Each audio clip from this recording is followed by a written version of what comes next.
Olá, meu nome é Luiz Pereira e é com prazer que mais uma vez eu venho aqui para trazer informações, fazer algumas reflexões sobre mais uma aula da Escola de Aprendizes do Evangelho. A aula de hoje será a aula de número 96, que tem como tema evolução anímica. Não vou esgotar o assunto, tanto porque existe mais uma aula de número 97, que tem o mesmo tema, que vai complementar o que aqui vou trazer. Mas esse assunto é muito amplo, e mesmo com essas duas aulas, é bom que tenhamos essa consciência, o assunto não se esgota. Então, peço que vejam essas duas aulas, 96, que eu vou ministrar hoje, e a 97, como motivadoras, incentivadoras, para que vocês possam buscar mais informações, que vocês possam fazer reflexões.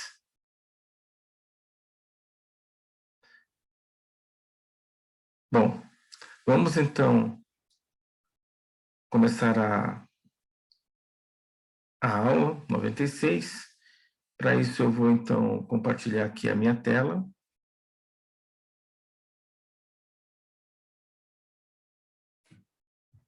Para que eu possa ilustrar com os slides, e assim fique mais fácil vocês acompanharem aquilo que vou falar. Então tá aí a evolução anímica da criação até a fase animal, aula de número 96, como eu havia dito.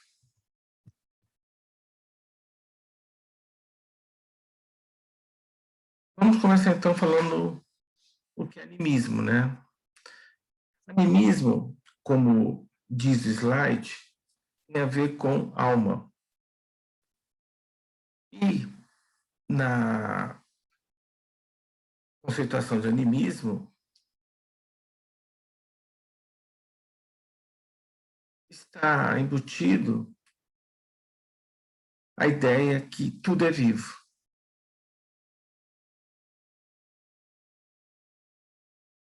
Tanto aquilo que nós julgamos como inanimado, como pedras, madeiras, enfim, sem vida, como o que nós normalmente consideramos com vida, como vegetais, como animais e o próprio homem. Ou seja, no animismo, tudo é vivo. E o interessante é que a ciência moderna vai justamente de encontro a essa ideia do animismo. Porque hoje, a física moderna nos traz exatamente essa visão, que mesmo nos objetos que nós vislumbramos num primeiro momento como sem vida, se nós observarmos através de um microscópio eletrônico de tunelamento os seus componentes menores desse objeto inanimado, nós veremos que ele é composto de partículas, que nós conhecemos como átomos, e que esses átomos estão em movimento o tempo todo. E o que denota a vida é um movimento constante, com uma certa lógica. E isso ocorre no núcleo atômico, no próprio átomo o tempo todo. Mesmo o núcleo, que há menos de 100 anos atrás era vislumbrado como composto de partículas sólidas e estáticas, prótons e nêutrons, hoje se sabe que eles são compostos de quarks, mais especificamente dois tipos de quarks, up e down. Existem 6 tipos. E desses dois tipos, eles se combinam formando os prótons e nêutrons. Detalhe que esses quarks giram, têm spin, se movem. Então, na verdade, tudo é vivo, porque nada está estático.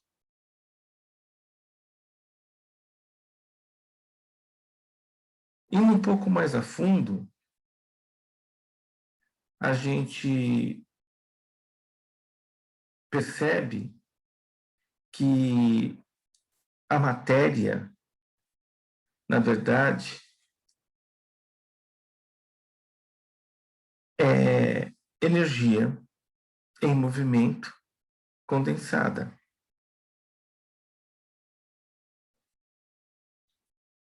Hoje, sabe-se com bastante certeza, a ciência nos traz essa certeza, que no universo que nos cerca existe mais espaço que matéria sólida, matéria física. Hoje se sabe que a nível atômico, as partículas que compõem o átomo e o seu núcleo possuem mais espaço entre si que suas próprias dimensões.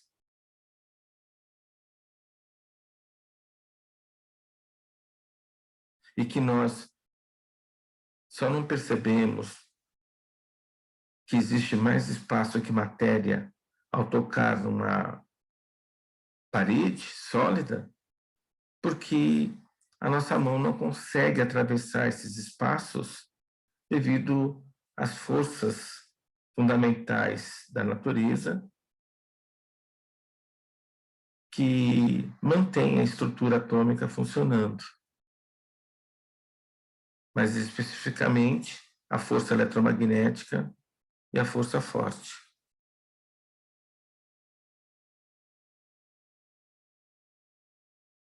Uma outra visão do animismo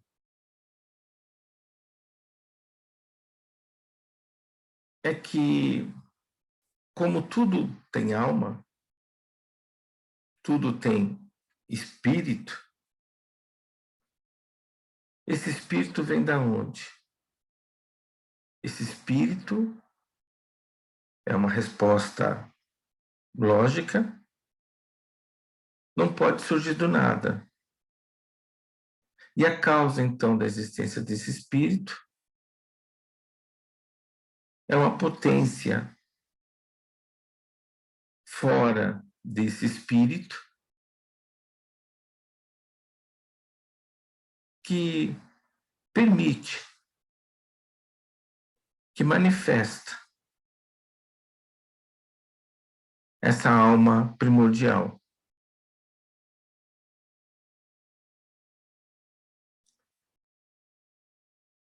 A ideia do animismo, então, é estudar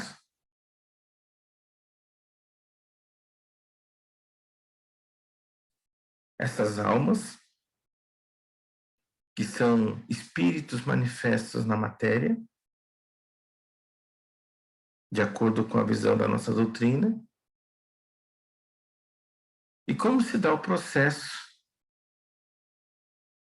de evolução dessa alma e como se manifesta essa alma durante a sua passagem por diferentes reinos da natureza.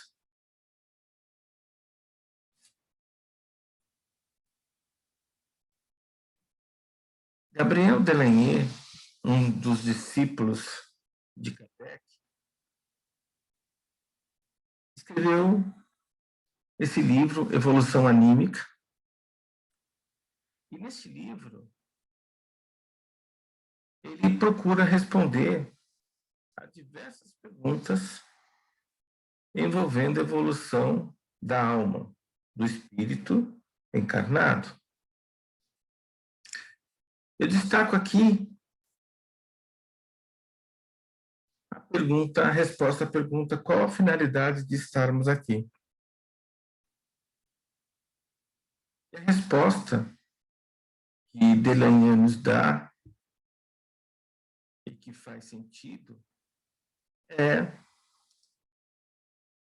manifestar o divino em nós, através da manifestação das potencialidades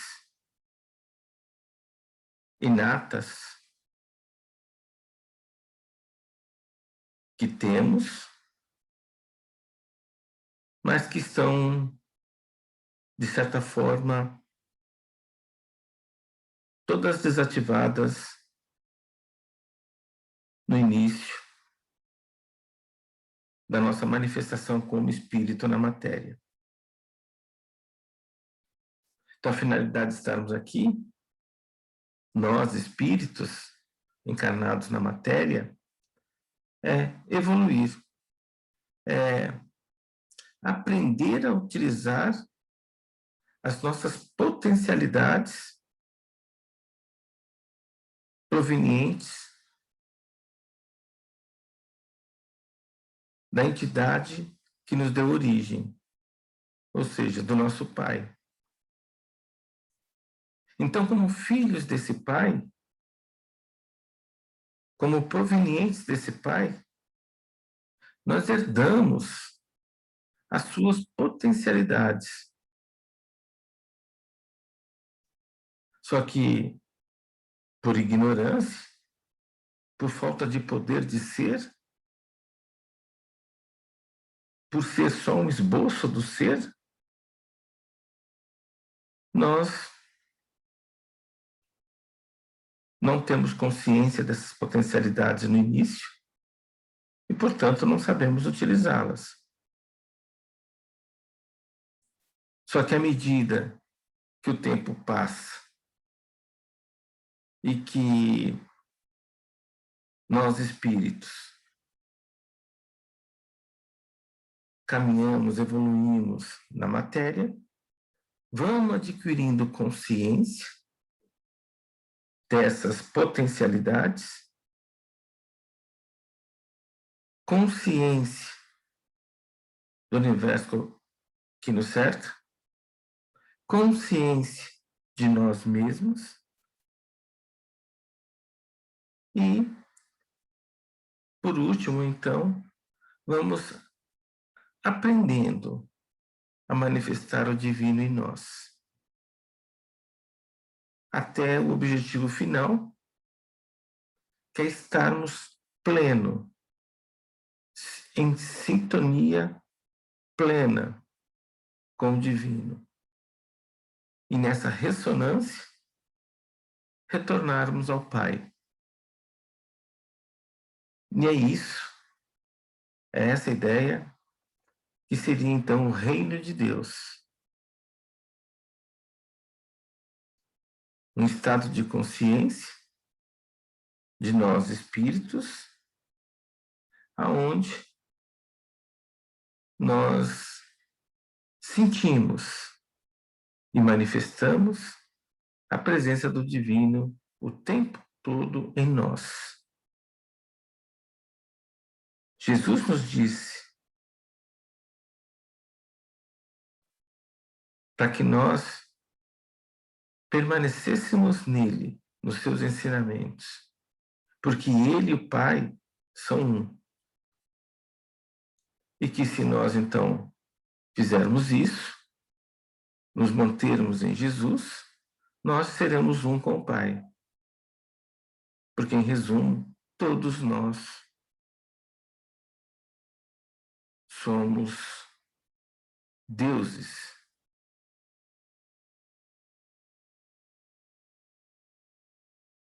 Só nos falta consciência para manifestar o divino, o Pai, o eterno, o Criador que está em nós. Delaunay, então, nesse livro, ele esmiuça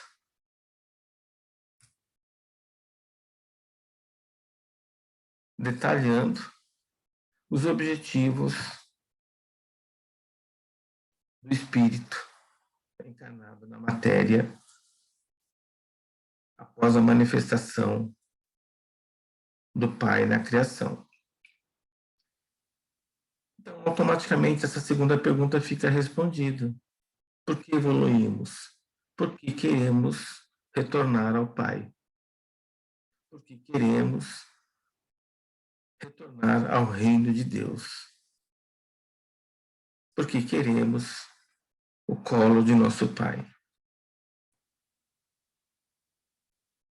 Esse livro também, ele fala sobre matéria e energia. E, na verdade, essência divina manifesta de maneiras distintas, variando na sua condensação e na sua frequência.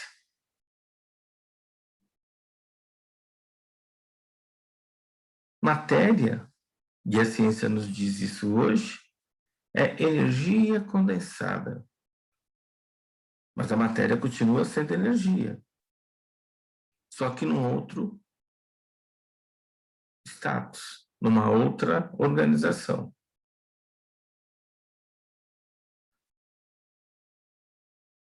É importante destacar aí que a matéria pode se manifestar de diferentes maneiras em função do plano existencial que o espírito se manifesta. Então, no plano físico, nós temos a matéria física. No plano astral, nós temos a matéria do astral. No plano mental, nós temos a matéria do mental. E assim por diante.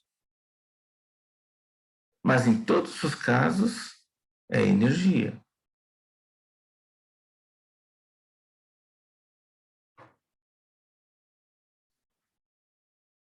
Bem, tudo começa, então, na mônada. A mônada seria a emanação inicial do divino, do Criador. E por que ele faz essa emanação? Por que ele cria essas mônadas, esse espírito inicial? Que, a partir do momento que encarna na matéria, podemos chamar de alma, ou espírito encarnado.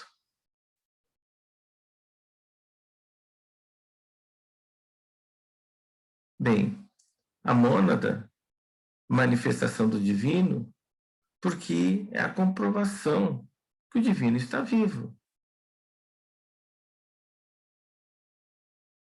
A mônada, nós podemos encarar assim, é o hálito do divino, é o excremento do divino, é o pensamento do divino.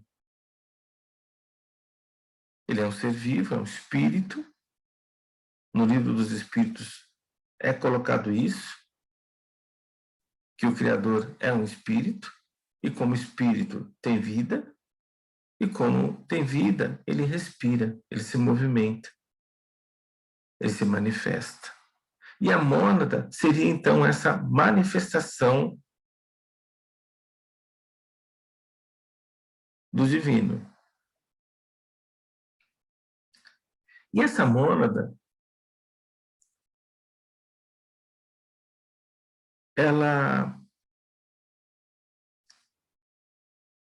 mesmo inconsciente, totalmente ignorante, de tudo que lhe cerca, até de si mesma, porque falta-lhe consciência, ela procura um meio de se autoconhecer, de se manifestar. E aí ela começa, então, a se unir à matéria para ganhar, assim, a sua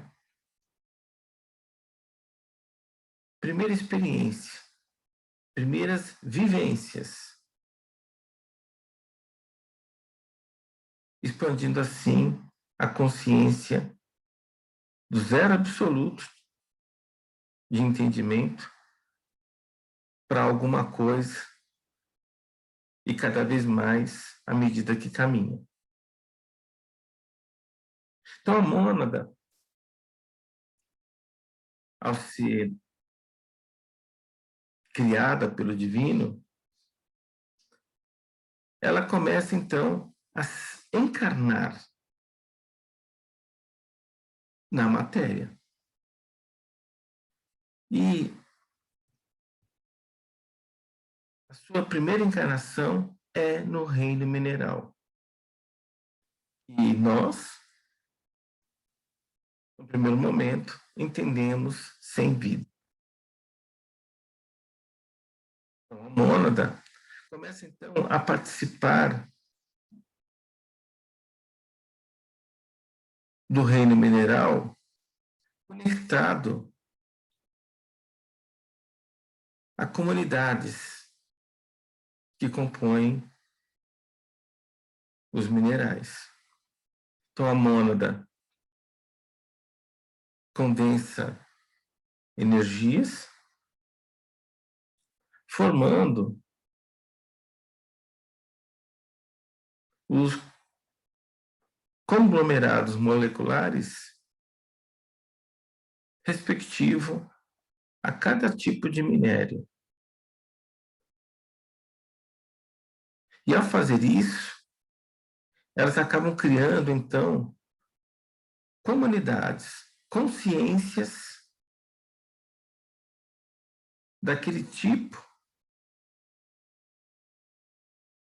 de matéria formada, de energia condensada.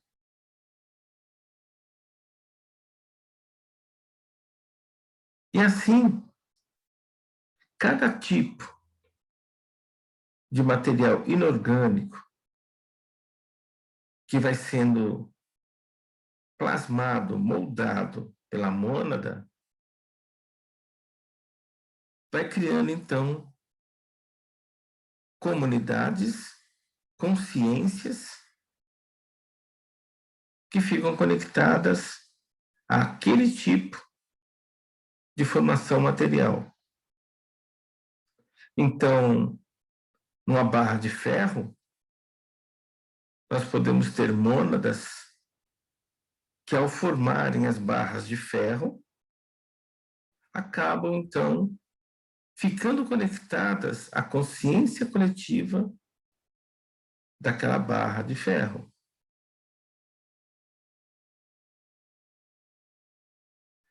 Ao se conectar a um bloco de quartzo, que a própria mônada condensou, ou que ela se conectou para se manifestar, automaticamente ela se conecta à consciência coletiva do tipo de matéria que chamamos de quartzo. E assim por diante.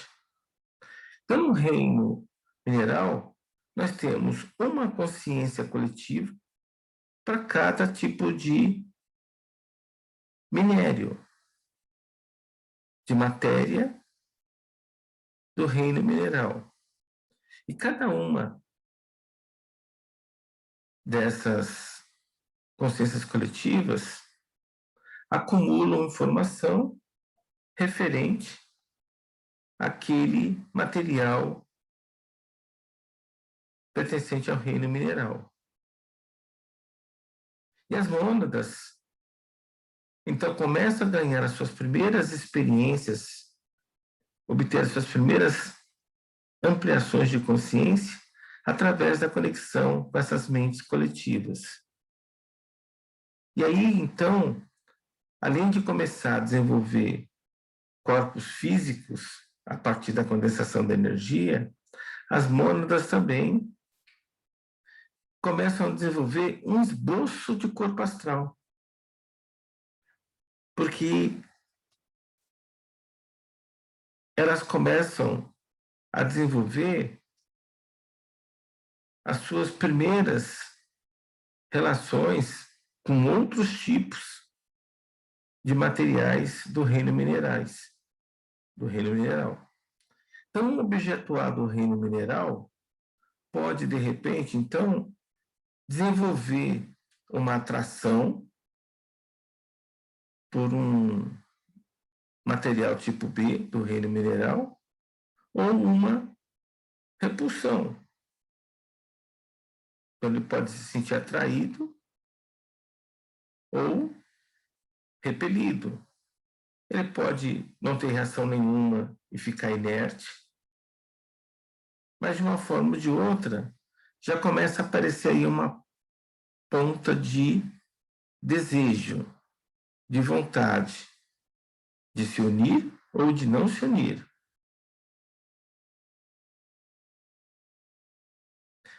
Esse tipo de relacionamento está muito conectado às consciências coletivas que cada objeto pertence. Porque ela guarda memórias, e essas memórias que vai causar a atração ou repulsão dos diversos materiais pertencentes a esse reino.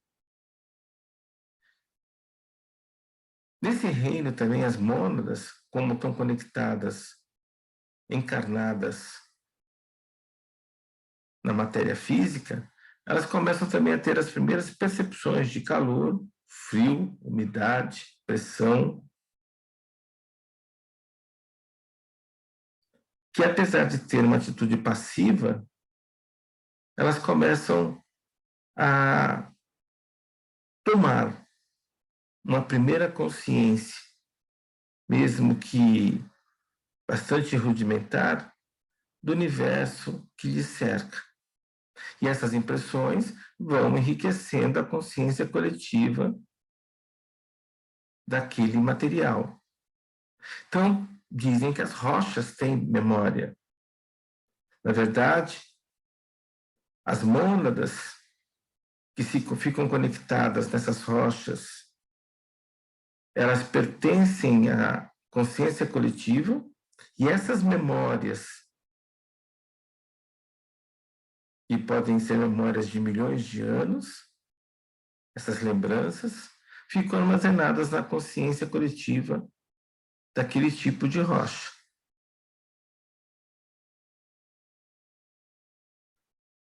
E com o passar do tempo, a mônada vai cada vez mais tomando consciência,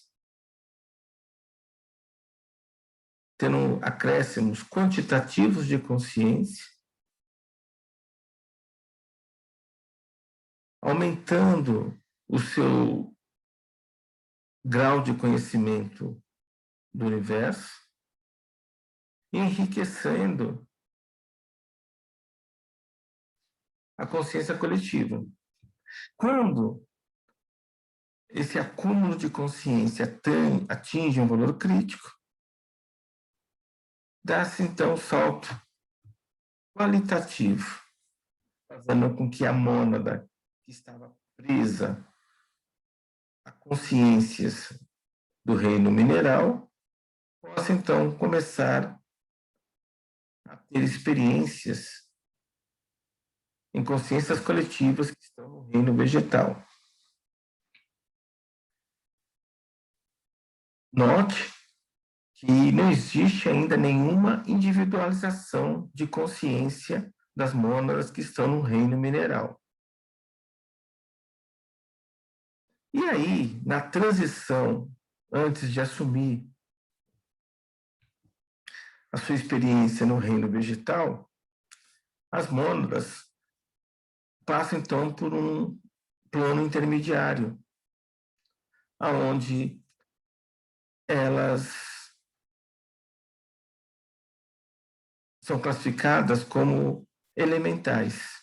E como elementais, elas acabam ajudando as mônadas que estão no reino mineral a evoluírem, para também atingirem a possibilidade de irem vivenciar o reino vegetal.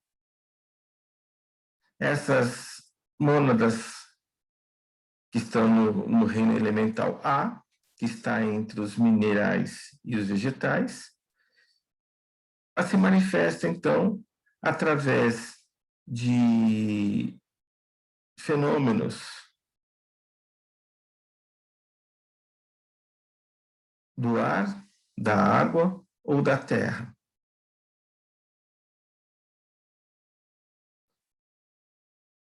Elas são imperceptíveis a nós, humanos,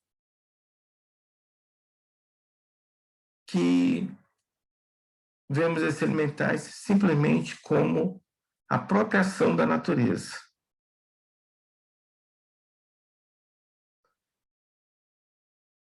Depois que passou esse estágio no reino elemental A, intermediário, a mônada então começa a vivenciar o reino vegetal.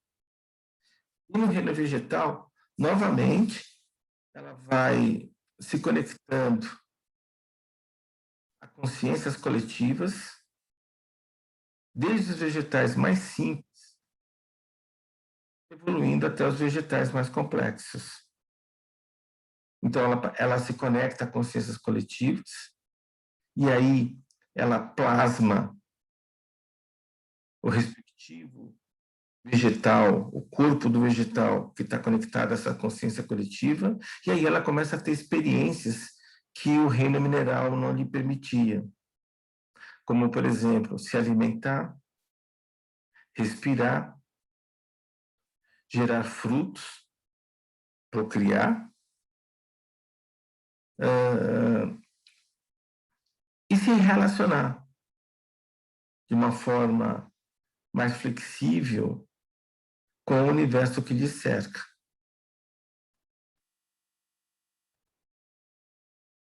É bom que se diga que os corpos que plasmados pelas mônadas no reino vegetal ainda estão presos à mãe Gaia, mas essas mônadas já conseguem, dependendo do corpo que elas conseguiram plasmar, se moverem, movimentando as suas raízes em direção à água, movimentando as suas flores ou folhas em direção a locais onde tem a luz do sol, abrindo e fechando folhas ou flores para capturar insetos ou atrair insetos para a polinização. Mas ainda muito pouco de corpo astral essas mônadas conseguem desenvolver. Ainda elas estão mais conectadas a corpos físicos. Um corpo astral já mais elaborado, desenvolvido que no reino mineral, mas ainda tênue, manifestando pouquíssimos desejos. E ainda sem corpo mental. Mas o tempo de novo passa, a mônada vai ganhando cada vez mais consciência individualizada, e com isso ela consegue se conectar a consciências coletivas que lhe permitem ter o conhecimento necessário para se manifestar em corpos vegetais cada vez mais complexos, permitindo-lhe experiências cada vez mais complexas, mais plenas no reino vegetal. Esse aumento quantitativo de consciência no reino vegetal vai atingir novamente um ponto crítico e vai permitir ela mudar de reino, dar um salto qualitativo e ir para o reino animal. Só que antes, de novo, da mesma forma que entre o reino mineral e o reino vegetal tem um reino de estágio onde a mônada chamada de elemental se manifesta, mantendo o reino que ela acabou de sair, entre os vegetais e os animais existe um outro plano intermediário onde os elementais, as mônadas que estão nesse plano intermediário, também são chamadas de elementais B. E elas, essas mônadas se manifestam, então, em todo o reino vegetal, incutindo nos vegetais desejos e outras qualidades egóicas, mas ainda um corpo astral, comparando com as mônadas que estão no reino nominal, bastante limitado. Mas, no fim desse estágio, ela já consegue, então, migrar para o reino animal. No reino animal, a mônada, de novo, começa a se manifestar nas consciências coletivas mais simples, nos insetos, e são conectados completamente ainda na consciência coletiva que compõe a experiência daquele animal. Por exemplo, formigas, existe a consciência coletiva das formigas, mas ainda sem nenhum tipo de individualização mais aprimorada. As formigas já começam a ter um esboço de corpo mental que lhes permite um certo livre-arbítrio para fugir de predadores, para procurar alimentos, mas ainda estão muito conectadas à consciência coletiva daquele tipo de corpo do reino animal. Mas a mônada já começa a desenvolver aí também novos instrumentos de percepção que, quando ela se manifestava em corpos do reino vegetal, ela não tinha.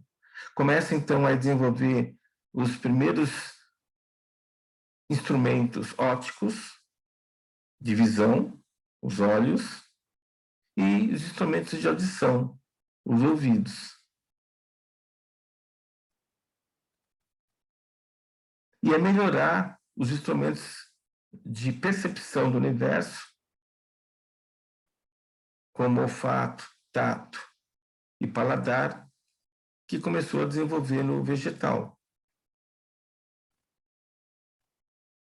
Ela já começa, à medida que progride de consciência no reino animal, a construir, a plasmar, a plastificar cada vez corpos mais sofisticados, que ela aprende na consciência coletiva daquele animal. E vai evoluindo, ampliando novamente a sua consciência através de somatórios quantitativos de consciência. Agora já tem um corpo astral bem mais evoluído, um corpo de desejos bem mais evoluídos, principalmente nos animais superiores, nos mamíferos, do que quando a mônada estava encarnada no plano vegetal, no reino vegetal. E nos animais superiores, mamíferos, já começa a ter um corpo mental, pelo menos em rascunho, desenvolvido. o que lhe permite uma certa inteligência. O tempo passa novamente, essas somatizações, essas adições de consciência lhe permitem atingir um estado crítico, aonde novamente a mônada consegue dar um salto qualitativo de consciência e ir para um reino hominal. De novo, antes de entrar no reino nominal, ela tem que fazer um estágio no reino elemental C. E aí, como elemental C, a mônada precisa manter o reino anterior, ajudando a outros espíritos que estão no plano animal a também ganharem consciência e evoluírem para o reino hominal. Esses elementais do plano C são bem mais conhecidos. São os famosos gnomos, salamandras, ondinas, silfos, que se manifestam nos 4 elementos: água, terra, ar e fogo, e existem também nos outros planos intermediários. Só que nos outros planos, eles, como não têm corpo mental, e o astral ainda é pouco desenvolvido, eles não têm formas que no plano elemental C já é possível de visualizarmos corpos que se assemelham muito aos corpos do reino vegetal com o do reino animal.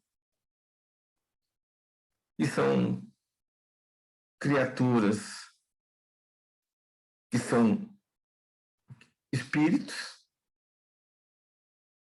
encarnados como elementais para se prepararem para o reino nominal. E daí o interesse deles pelos homens, porque eles se sentem atraídos justamente pela vontade que têm de avançar de reino.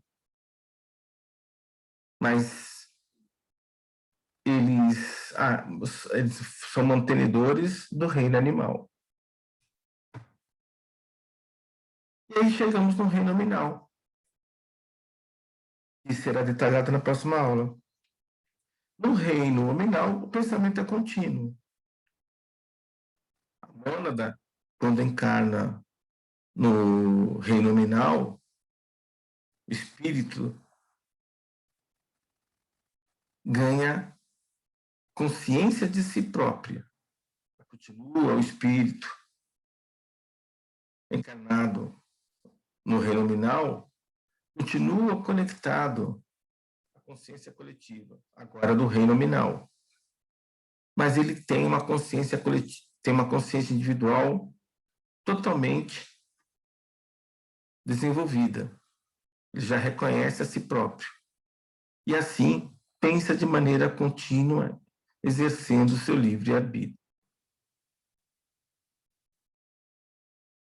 E, no reino nominal, continua a acumular consciência à medida que o tempo passa. Da mesma forma que esse espírito encarnou no reino mineral, depois no vegetal, depois no animal, com o passar do tempo ganhava consciência, no reino nominal o mesmo acontece. Então, cada um de nós, que somos espíritos encarnados no reino nominal, temos então uma alma, temos consciências diferentes, porque temos experiências diferentes. Mas todos nós, sem exceção, à medida que avançamos, ganhamos mais consciência de nós mesmos e do mundo que nos cerca. Isso vai nos permitir, no futuro, a também darmos nosso salto qualitativo para o reino angelical. No reino angelical, esses espíritos não estão mais presos à matéria, não precisam mais encarnar para evoluir. São o que nós chamamos, na nossa doutrina, de espíritos puros, perfeitos. E continuam a ajudar. Esse é o objetivo, a função básica dos espíritos que estão no reino angelical, ajudar a humanidade a evoluir. Dos espíritos que estão no reino nominal a evoluir. Tem entre o reino nominal e o reino angelical um plano intermediário? Há controvérsias, alguns médiuns com capacidade de ver dizem que sim, mas que são espíritos do reino angelical em missão, não encarnado, são mentores que administram, coordenam, ajudam de uma maneira mais íntima alguns espíritos encarnados no reino nominal a evoluírem mais rapidamente. Mas só podem pertencer a reinos angelicais os espíritos que estão no reino nominal, que atingirem um nível de consciência crítico que permitam eles não precisarem mais do corpo físico para se manifestarem, para evoluir. Bem como não precisam mais do corpo astral, porque já têm total controle sobre os desejos. Então, também já dispensaram o corpo astral. Como também não fazem uso mais do corpo mental inferior, porque não precisam mais desse corpo para evoluir.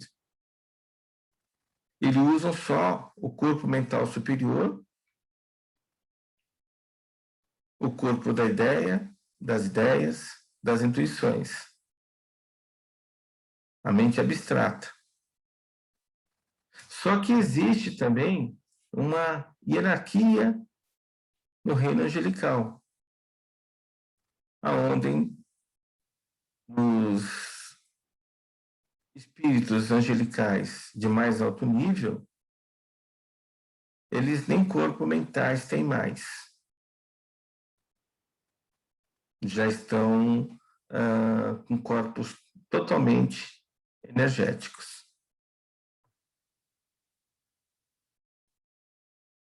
A título de curiosidade, mostro nesse slide uma outra visão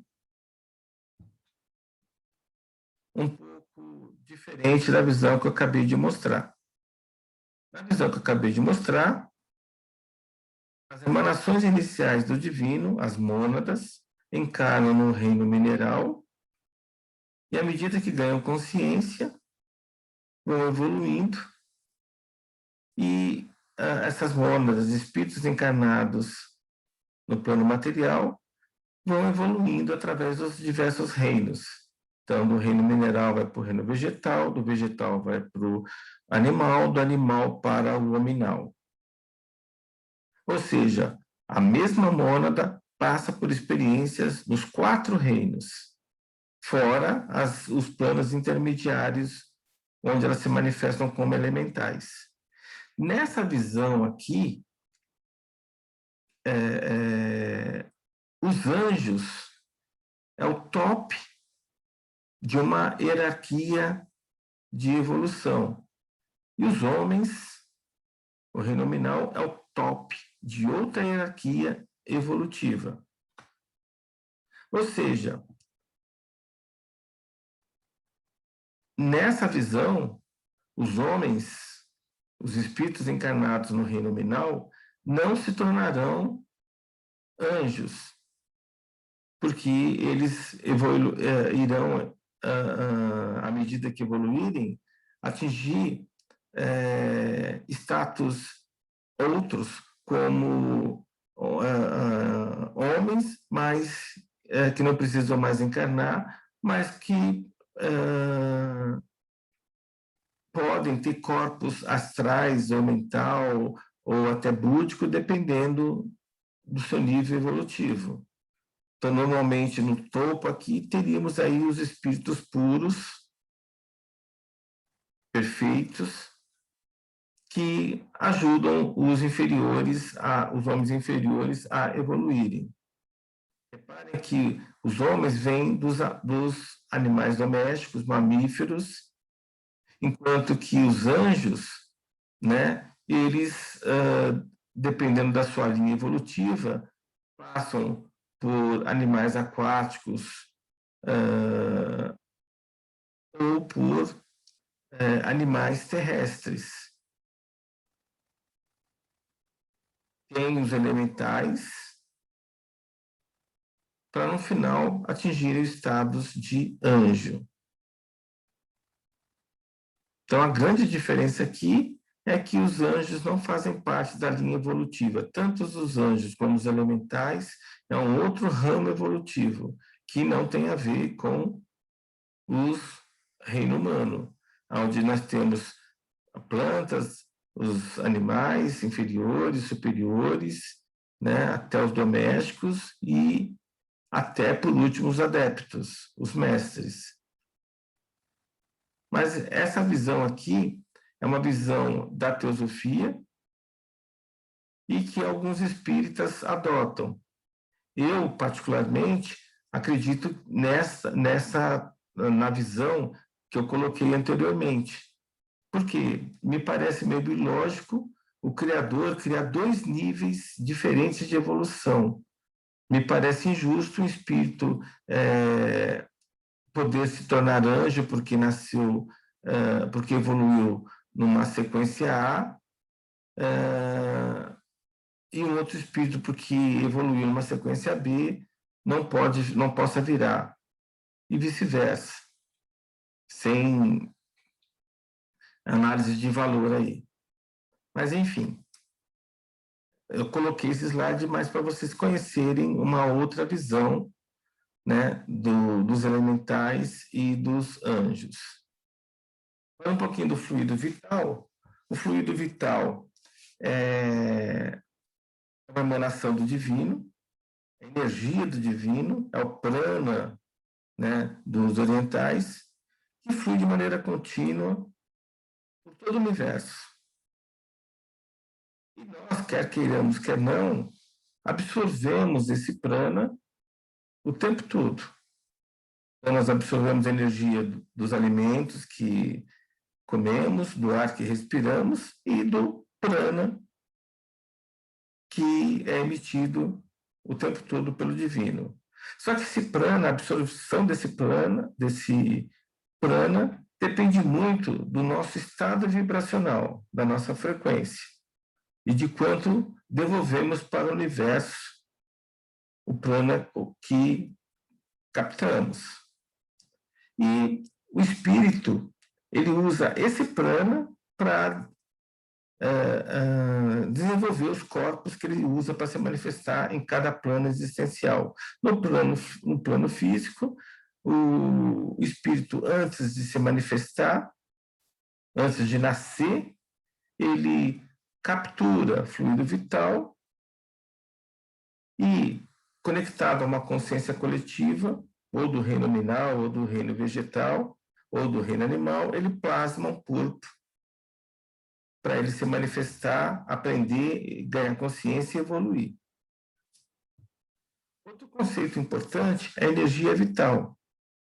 A energia vital é exatamente a energia que mantém o espírito com poder de controle do corpo físico. Quando ele tem a energia vital necessária, ele mantém o funcionamento, ele continua conectado no corpo físico. Isso vale em todos os reinos, inclusive no nominal. Então, todo espírito encarnado no reino nominal, ele tem uma energia vital que ele precisa manter em bom nível para a máquina biológica, o corpo físico que ele utiliza para se manifestar, ser totalmente funcional. Só que essa energia vital, nós a perdemos do dia. Então, todo dia que passa, nós perdemos a energia vital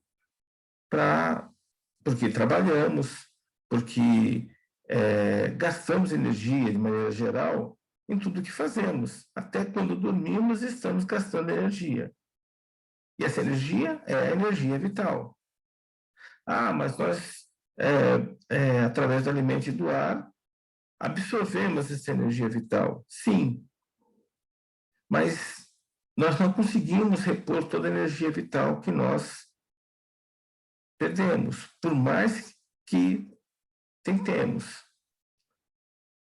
Então, vai chegar um limite dessa energia vital que vai prover, então, o desligamento, a passagem do espírito do plano físico, porque a energia vital que sobrou não é suficiente para o espírito animar o corpo físico. Para ficar mais claro esse entendimento, vamos imaginar que um espírito, ao se manifestar num corpo humano, ele está com 100 unidades de energia vital. Só que cada dia ele gasta uma unidade de energia vital. Então, no primeiro dia, a energia vital que estava em 100 caiu para 99. Ele se alimenta, bebe água, respira, e mais a energia que ele conseguiu absorver do prana, do fluido vital, subiu então de 99 para 99,9. Ah, mas e o 100? Não chega mais. Por mais que ele se alimente, que ele respire e que ele absorva a energia do prana, ele não consegue chegar à energia vital original. E à medida que o tempo passa, ele vai cada vez mais tendo energia vital. Só que tem um nível crítico. Vai chegar um tempo futuro onde a energia vital vai atingir esse nível crítico. Por exemplo, 70. Então, quando ela atingir esse nível de 70 pontos de energia vital, o espírito não consegue mais animar o corpo e aí se dá a morte física, o descarte do corpo físico pelo espírito que estava usando aquele corpo. Isso pode demandar 50 anos, 70 anos, 80 anos. Isso depende de como se dá esse decaimento da energia vital, que pode ser acelerada se esse espírito não consegue repor a energia vital perdida, porque ele tem vícios como fumar e beber, porque ele dorme pouco, porque ele vibra mal e aí não consegue absorver o prana necessário. Então, ele acaba desencarnando antes do que poderia, porque não usou bem das energias que ele precisava absorver para manter a máquina funcionando. Da mesma forma que nós podemos acelerar a perda da energia vital, nós também podemos retardar essa perda. Também nos alimentando bem, respirando bem, mas principalmente captando a energia do prana através de técnicas que permitem nós equilibrarmos nossos chakras, que são os fulcros de captação dessa energia, e através de técnicas que nos permitem irradiar energias construtivas que criam um vácuo em nossos corpos, fazendo que possamos absorver mais prana. Então, quanto mais fornecermos para o universo de prana, através da nossa vontade, através das nossas vibrações, orações, mais energia do prana nós recebemos, de forma a manter a lei da conservação de energia funcionando. E assim, ficamos mais empoderados, retardamos ainda mais a chegada ao ponto crítico da energia vital. Mas, então, essa energia vital é bastante importante que nós a cuidemos, para que possamos, nós, espíritos, manter o nosso corpo sob controle. O perispírito é o corpo que, na nossa doutrina, o espírito utiliza quando está no astral, quando está no mental inferior, quando está no mental superior. Para nós espíritas é todo um corpo, perispírito, é um nome genérico. Nas doutrinas orientais, o perispírito, quando ele está no astral, é um corpo astral, quando ele está no plano mental, é um corpo mental, e assim por diante. Mas são só nomes. Não faz diferença nenhuma a gente encarar tudo como perispírito. Então, perispírito é o corpo que o espírito utiliza para plasmar um corpo com o material do plano que ele está se manifestando. Quando ele está no físico, ele usa o perispírito para atrair energia daquele plano físico e moldar um corpo de manifestação. Quando ele está no astral, ele usa a matéria do astral para criar um corpo astral de novo, envolvendo o seu perispírito. E assim por diante. Né? Material do corpo mental inferior para plasmar um corpo usando o perispírito no plano mental inferior.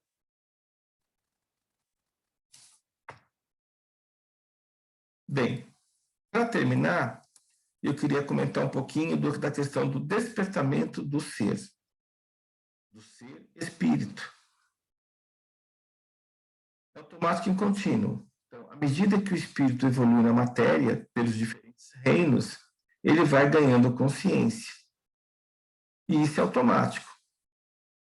Então, mesmo que o espírito não se esforce para ganhar a consciência, para despertar espiritualmente, isso é automático.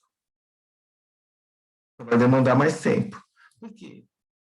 Eu posso provocar o despertamento espiritual e acelerar o processo. Através, por exemplo, de cursos como esses que nós estamos fazendo na Escola de Aprendizes. Através de leituras enriquecedoras, através de vídeos, bons vídeos, nós podemos receber informações e, com essas informações, ampliar a nossa consciência. Aí nós estamos provocando, através de despertadores espirituais, a nossa iluminação, a nossa santificação espiritual. Individual, né? O que vale para um espírito encarnado como despertar, como meio de evoluir espiritualmente, não vale para um outro. Vale em linhas gerais, mas em linhas específicas é de cada um, é no tempo e jeito de cada espírito. Traz poder de ser e não de ter. Então, o espírito desperto, ele quer ser, porque quem é não deixa de ser. E quem evolui no ter, hoje tem, amanhã pode não ter. Então, sempre vai ficar na defensiva para não perder o que tem e ter mais. Já o espírito que mesmo ele perdendo momentaneamente algo que ele tenha construído com seu ser, ele nunca deixa de ser. Porque todo espírito é eterno. Não morre, não tem fim. Né? Ele, na verdade, sendo mais exato, ele é imortal. Eterno é só o divino, porque não teve início. o Espírito é eterno, ele teve início, que foi na manifestação do divino, na mônada, mas é eterno, então não pode ser morto um Espírito. E traz consciência. Quanto mais consciência, mais próximo do divino, mais próximo do reino de Deus. Bem, é isso, né? A bibliografia que eu trouxe é bastante extensa, porque realmente tem muita informação, e eu quis só apresentar assuntos para que deem o start inicial que motivem vocês a irem atrás de mais informação. Espero, então, tê-los motivados a buscarem essas informações que vão lhes trazer mais consciência e assim permitir uma evolução mais rápida através do reino nominal. E todos, então, tenham uma boa semana, que assim seja. Graças a Deus.